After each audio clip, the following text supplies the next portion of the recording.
अभय जी, एक आईना तो अखिलेश जी ने भी दिखाया था। अखिलेश जी ने हम वो नहीं जो मुश्किलों में साथ छोड़ दें, तो इशारा तो आप ही की तरफ था ना, जब उन्होंने ममता बनर्जी से हारने के बाद उनसे भी वो मिले, स्टालिन से भी मिले। 8 मई का उनका ट्वीट दिखा रही हूं,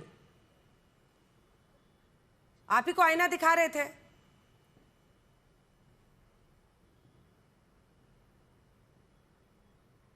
अभय दुबे जी।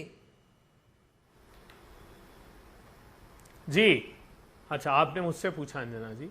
हाँ, 8 मई अंजना जी देखिए, पहले का तो पोस्ट दिखा रही हूँ सर, अगर आवाज नहीं आई तो एक बार सुन लीजिएगा। हम वो नहीं जो मुश्किलों में साथ छोड़ दे, ये उन्होंने पोस्ट डाला था अखिलेश जी ने 8 मई को। उसमें उन्होंने कहा था कि मतलब वो एक तरफ ममता बनर्जी से भी मिल रहे हैं और एमके स्टालिन से भी मिल रहे हैं, और उन्होंने कहा कि भाई हम नहीं छाड़ साथ, आप ही को सुना रहे थे। नहीं, हम हमारे गठबंधन दल के प्रमुख हिस्सा हैं अखिलेश जी, और मुश्किलों में कोई गठबंधन दल का कोई भी साथी किसी का साथ नहीं छोड़ता है। जहां तक आपका तमिलनाडु का प्रश्न है, तो तमिलनाडु राज्य का साथ हमने दिया है, हमने किसी दल से धोखा नहीं किया। दूसरी बात, ममता जी के लिए चूंकि हमने कई बार डिबेट में कहा है कि वहां राज्यों की परिस्थितियां अलग होती, कई बार हम राज्यों में आमने सामने इलेक्शन लड़ेंगे, लेकिन जब देश को बचाने की लड़ाई है तो साथ में लड़ेंगे।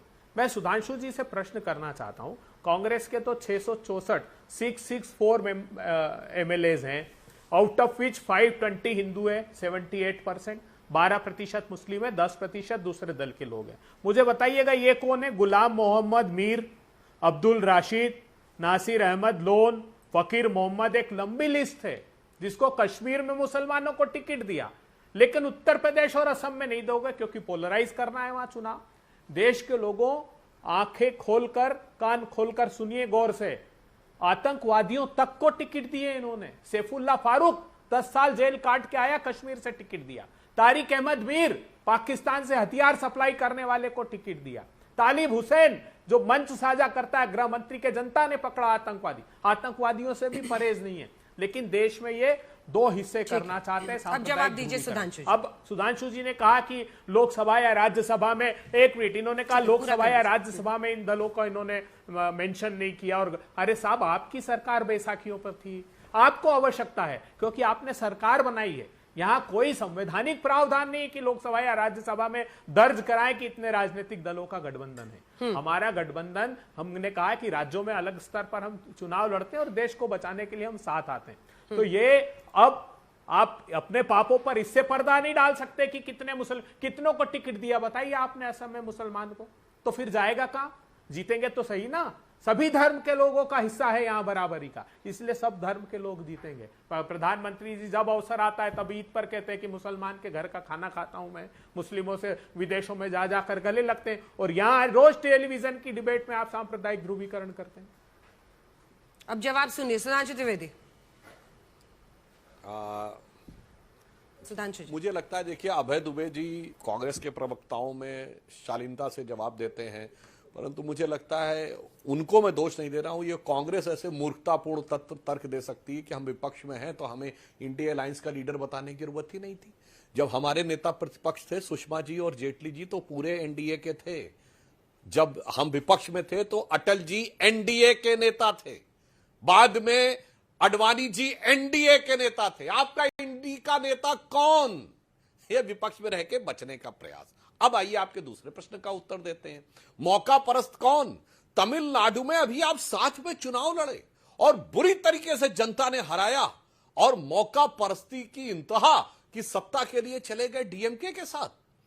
वैसे वो उनकी मजबूरी थी अंजना जी, क्योंकि जो 222 4-5 विधायक आए थे, अगर राहुल गांधी जाके खड़े नहीं होते विजय के शपथ ग्रहण में, तो वो भाग जाते वैसे ही। इनको पता था कि अपने नेताओं की फितरत क्या है, जो आकर ये लोग आके यहां पे स्वयं ही बोलने लगते हैं। और भाई साहब, आतंकवाद वाली बात पे अभय दुबे जी, मैं याद दिलाना चाहता हूं, गुजराल जी की सरकार 1997 में क्यों गिरी थी? क्योंकि एक जैन कमीशन की रिपोर्ट आई थी जिसमें यह कहा गया था कि राजीव गांधी जी की हत्या में जो एलटीटी के आतंकवादियों की भूमिका थी, उसमें डीएमके के नेता शामिल थे, और कांग्रेस ने कहा था कि यूनाइटेड फ्रंट से डीएमके को बाहर करो, नहीं तो हम सरकार गिरा देंगे।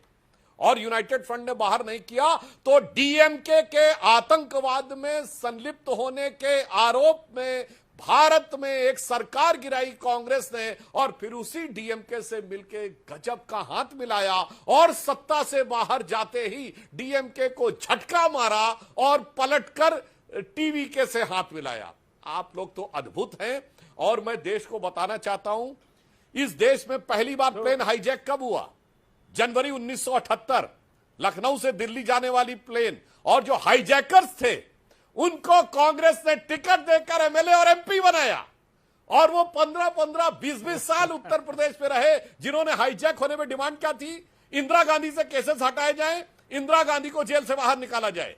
ऐसा अद्भुत उदाहरण। वाकई आप लोग जितना साथ देते हैं, ये मुझे लगता, मैंने सिर्फ 2 फैक्ट बताए डीएमके के साथ क्या किया। और आज जो कुछ आप बोल रहे हैं, राहुल गांधी जी जुलाई 2011 में बोल चुके हैं आतंकवाद को तो समाप्ति नहीं किया जा सकता। ये ऑन रिकॉर्ड राहुल गांधी का दिया गया बयान है।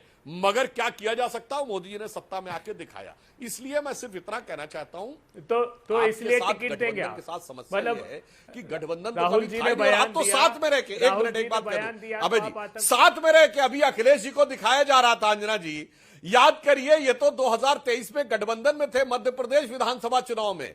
आभे जी आपके ही राज्य में क्या बोला था कमलनाथ जी ने? अखिलेश वखलेश को छोड़ो, साथ में रहते हुए क्या गजब का भाईचारा था। और अखिलेश जी ने मध्य प्रदेश में जाके क्या बोला था? बहुत चालू पार्टी है ये कांग्रेस। ये तो साथ में रहते हुए आप थे।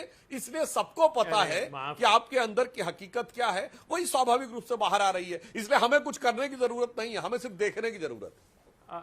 चाहो बाबा जी जल्दी से जवाब दीजिए। आ रही हूँ, दुबे जी आ रही हूँ। उधर अपने दामन की सियाही जाना है। अपने दामन की सियाही तो मिटा लो पहले। क्या कहा शकुनी चौधरी के पिताजी ने? बिहार की जनता मोदी जी के लिए क्या कहा था?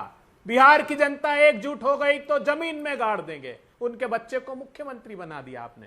नीतीश बाबू ने क्या कहा था, याद नहीं है क्या आपको? कि डीएनए चेक कराओ, मोदी जी ने जैसा अपमान किसी ने नहीं किया है।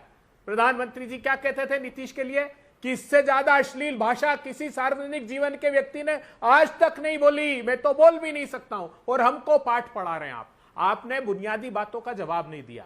आपने जितनी कहानियां सुनाई वो आपको अधिकार संपन्न नहीं करती कि घोषित सजा याफ्ता आतंकवादी को पाकिस्तान में जिसने ट्रेनिंग ली, अजहर मसूद का शिष्य, उसको टिकट दे दोगे आप? उसको टिकट दे दोगे? उसको सैफुल्लाह फारूक को?